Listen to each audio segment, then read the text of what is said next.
What's up, you guys? So today I wanted to talk about the Calvin cycle. This is the second part of photosynthesis. So the first part are the light reactions. The second part is the Calvin cycle, also known as the dark reactions, also known as the light independent reactions. And both the dark reactions and light independent reactions are not the best of names for this process, because if you wanted to be technical, if you turned off the light, you would turn off the light dependent reactions, or just the light reactions, and soon afterwards the Calvin cycle would follow. So the AP exam prefers to use the Calvin cycle in most circumstances. But with the Calvin cycle, there is a couple of molecules and a couple one particular enzyme that you need to know. So let me just go through those steps, and I'll mention those molecules and the one enzyme along the way. So starting it off, we have a 5-carbon molecule. And this 5-carbon molecule is represented with circles. Those are the carbons. This 5-carbon molecule also has 2 phosphate groups, which I'll represent with P's with circles around them. So this is a 5-carbon molecule with a phosphate group on this end and a phosphate group on this end. I will require that you know this particular molecule, and this molecule is RUBP, which is the abbreviated version of ribulose 1,5-bisphosphate.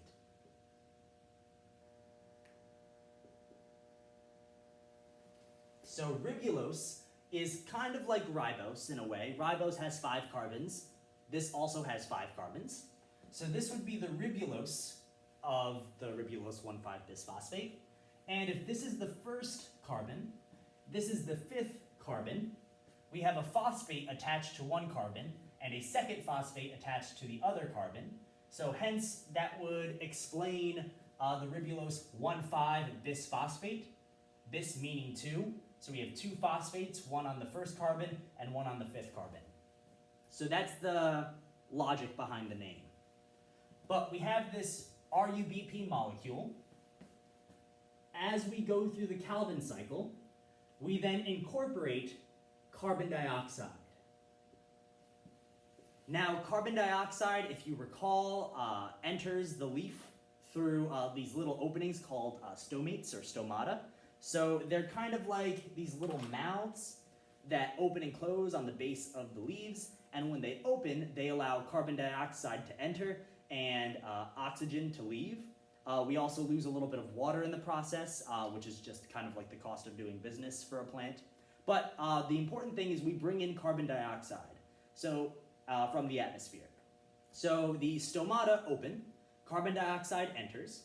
It then has an easy time passing through the cell membranes and the double membrane of the chloroplast, because carbon dioxide is nonpolar. And if you recall, the membrane itself is also nonpolar. So other nonpolar small molecules can easily pass through that membrane, or those several membranes. So we have carbon dioxide, and it enters the cycle. This process right here is called carbon fixation. Carbon fixation. We're basically fixing carbon dioxide out of the atmosphere and into the cycle, the Calvin cycle.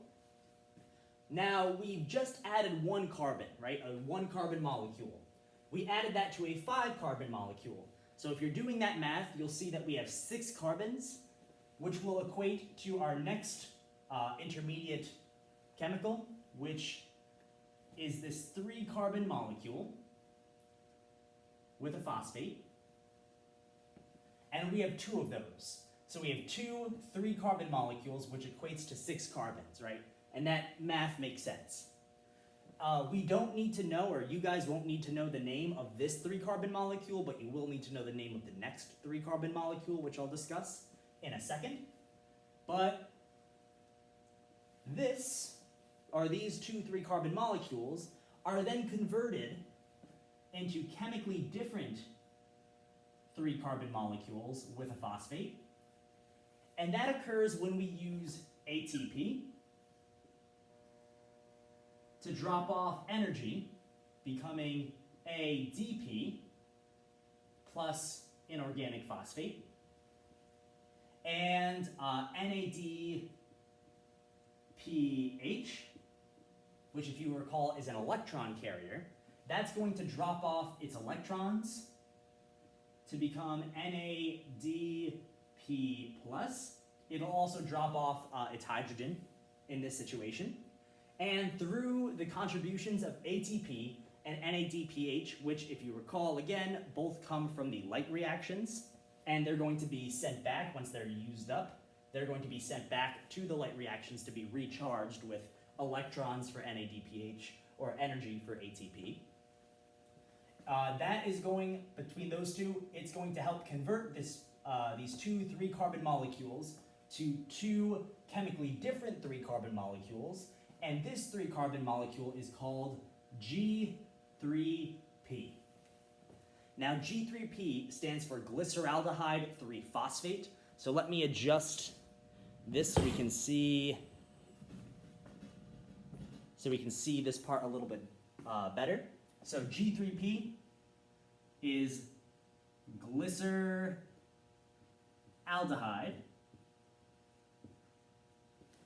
3-phosphate.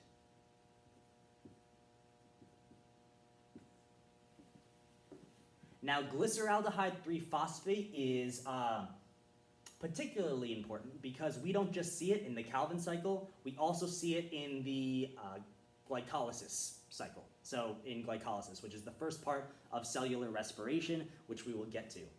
But that's glyceraldehyde 3-phosphate. I will show or create a second video just for glyceraldehyde 3-phosphate, so stay tuned for that. But let me get back to the big picture look at the board. So we have glyceraldehyde 3-phosphate, and we have 2 of them. One glyceraldehyde 3-phosphate is going to leave the cycle. And we have a 3-carbon molecule, right? So if we run this cycle twice, so we do this 2 times, times 2, we will have enough carbon. So we will have 2 of those 3-carbon G3P molecules. We will have enough carbons to have 6 total carbons, which is exactly enough carbons for sugar, or specifically glucose. So C6H12O6, or glucose.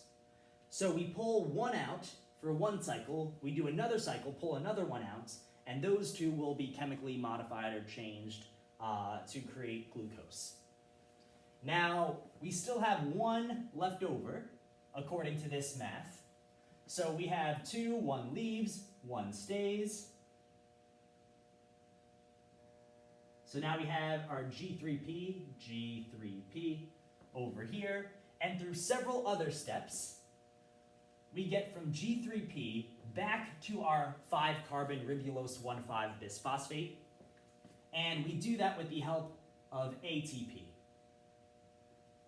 We have some phosphorylation that occurs here, where one of the 3 phosphates on ATP is basically donated, and then what we have left over is ADP, adenosine diphosphate.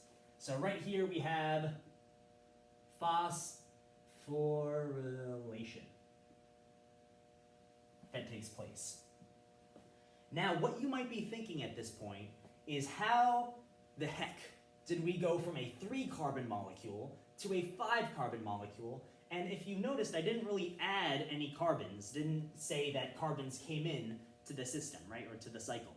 So at this point, you might be a little confused. Well, to make this all work out, we're going to change the ratios of all of the molecules a little bit. So here, for ribulose 1,5-bisphosphate, we're actually going to change that to 3. So we have 3 of those. We're also going to say that not just 1 carbon dioxide entered the cycle, but rather 3 carbon dioxides entered the cycle. So with these 3 and with these 3, we now have 18 total carbons, so 3 times 5 is 15 carbons. We add 3 carbons, so now we have 18 carbons. And since we're following the carbons, we multiplied this by 3, we multiplied this by 3. That's going to not give us 2 of these 3 carbon molecules, but rather 6. So 6 times 3 is 18. So up until this point, we have the carbons working out.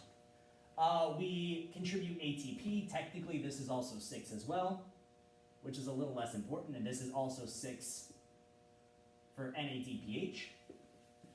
And so after we get to this step, we don't have a 3-carbon molecule, we don't have 2 G3Ps, but rather 6 G3Ps.